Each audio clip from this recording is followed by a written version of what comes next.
Au cœur d'une jungle sombre et étouffante, une jeune fille, couverte de sang et de bleu, court pour sauver sa vie. Derrière elle, le sol tremble sous la poursuite incessante d'un monstre. Son poursuivant est un cannibale redouté connu sous le nom de Crusher, dont le corps monstrueux est déformé et muté par une exposition aux produits chimiques. En quelques instants, Crusher la rattrape. Sa main massive se referme sur sa tête, d'une torsion brutale, le craquement écœurant de son crâne résonne dans la jungle, entraînant le corps de la jeune fille. Crusher retourne à son repère. À l'intérieur, son frère aîné, Clyde, se prélasse paresseusement devant une télévision vacillante, observant la scène sans s'inquiéter, comme si de rien n'était. L'écran diffuse les images d'une ancienne victime, un garçon qu'ils avaient torturé et assassiné. Sur la table, Crusher démembre le corps de la jeune fille avec une précision effrayante. Le bruit des coups de hache et de hachage résonne dans la pièce, se mêlant au sifflement des oignons en train de frire. Quelques instants plus tard, les deux frères sont assis, dévorant sa chair avec désinvolture, comme s'il s'agissait d'un repas ordinaire. Pendant ce temps, un groupe de ravisseurs transporte la fille d'un homme riche, enfermée dans le coffre de leur voiture. Parmi les ravisseurs se trouvent Sarah et son cousin Josh, participants réticents à cette mission. Lorsqu'ils s'arrêtent à une station-service, Josh envisage de prendre la fuite, mais ne peut se résoudre à abandonner Sarah ou la jeune fille kidnappée. À cet instant, le shérif local arrive et engage la conversation avec un autre homme à proximité. Les ravisseurs s'inquiètent, l'un d'eux serrant son arme, prêt à affronter les ennuis. Sarah tente de détourner les soupçons, et ils parviennent à s'échapper sans se faire remarquer et à poursuivre leur route. Mais sur la route, un cerf massif bondit soudainement sur leur chemin. Le conducteur est projeté contre les bois du cerf, empalé, tandis que l'animal se débat sauvagement de douleur. Il parvient à tirer sur le cerf, mais ses propres blessures sont mortelles. Froidement, son frère lui tire une balle dans la tête, mettant fin à ses souffrances sans hésitation. La voiture détruite et un homme mort, les ravisseurs sont bloqués. La panique s'installe lorsqu'un camion qui passe ralentit pour porter secours. Mais au lieu de le sauver, la cupidité déforme la situation et Rico tire sur le conducteur de sang-froid. Juste au moment où Rico s'apprête à l'achever, Josh intervient, créant une ouverture pour la fin le saisit tandis qu'il se précipite pour prévenir Crusher. À leur insu, Clyde observe silencieusement depuis l'ombre. Ses yeux brillent.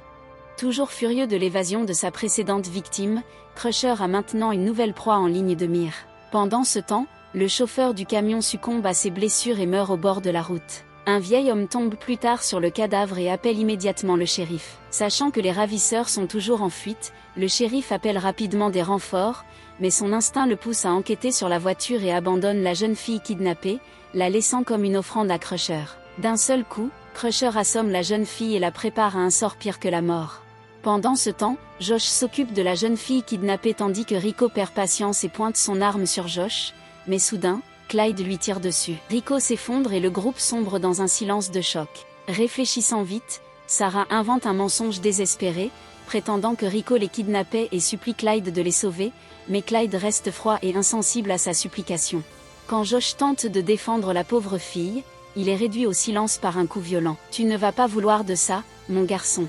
Clyde emmène alors Sarah et Josh jusqu'à leur repère. Peu après, Clyde revient, entraînant Sarah et Josh derrière lui, le visage déformé par la terreur face à la silhouette monstrueuse de Crusher. Pendant ce temps, Josh est contraint de décapiter le cerf. Il tient alors sa tête ensanglantée dans ses mains et demande nerveusement « Tu ne veux pas de viande ?» Clyde esquisse un sourire narquois et répond « On ne mange pas d'animaux ». La vérité frappe Sarah et Josh de plein fouet. Ces hommes ne sont pas des chasseurs, ce sont des cannibales. Pendant ce temps, le shérif arrive sur les lieux du crime et découvre le corps du ravisseur étendu au sol, la carcasse décapitée du cerf et des traces de sang frais serpentant dans la nature. Comprenant que c'était sa seule piste, il suivit le sentier plus profondément dans la forêt. De retour au repère, Sarah implora sa libération, offrant d'importantes sommes d'argent. Mais Clyde ne manifesta aucune émotion, au lieu de répondre, il tendit calmement. Pendant ce temps, Crusher lui traîne un verre d'eau citronnée inconsciente. Sarah hésita, d'une voix prudente mais ferme, dit « Je ne bois pas à des inconnus ». Clyde sourit faiblement et tendit la main comme pour s'excuser. Seul avant que d'autres vies ne soient perdues. Sarah crut briser sa cruauté inhumaine, mais Clyde la tira brusquement en avant et lui fracassa le visage contre la table. Il la força alors à boire l'eau citronnée et regarda, amusée, elle se mêler à un puissant anesthésiant. En quelques instants, le monde de Sarah bascula dans les ténèbres tandis que son corps se relâchait. Clyde reporta alors son attention sur Ash, toujours attaché. Il arracha le masque de son visage, révélant son état de terreur. Dehors, Crusher assomme Josh jusqu'à ce qu'il perde connaissance, puis suspendit le corps inerte de Sarah à un crochet comme de la viande de boucherie prête à être abattue. Clyde entraîna Josh à l'intérieur, l'attacha à une chaise avant de le narguer avec cruauté. Mais Ash refusa de céder. Il aperçut un bois de serre à proximité et se mit à s'élancer vers ses cordes. Elle parvint enfin à se libérer et trouva un fusil à proximité. Pendant ce temps, Clyde pansait les blessures de Josh avec du feu, riant en savourant les cris de l'homme. Soudain, Ash fit irruption. Elle entra dans la pièce, sans hésiter, appuya sur la détente et tua Crusher. Ash libéra alors Josh, et ensemble, ils menottèrent Clyde, l'épargnant, pour ensuite l'utiliser comme guide jusqu'à la route. Épuisés et tenant à peine leur sang-froid, ils poursuivirent leur route. Mais soudain, Clyde empoigna Josh d'une poigne écrasante. Josh hurla à Ash de tirer, mais elle se figea, paralysée par la peur. Cette hésitation lui coûta la vie. En un instant brutal, Clyde le tua. Sarah s'empara rapidement du fusil et mit fin au règne de terreur de Clyde. Les yeux de Sarah brûlèrent de rage tandis qu'elle braquait l'arme sur Ash. Mais avant que Sarah ne puisse tirer, un coup de feu retentit et le corps de Sarah s'effondra sans vie au sol. Le shérif avait appuyé sur la détente. Il exigeait des réponses, pressant Ash de le ramener à la maison et de révéler la vérité. À leur arrivée, Dredd serra la gorge d'Ash. Le corps de Crusher avait disparu.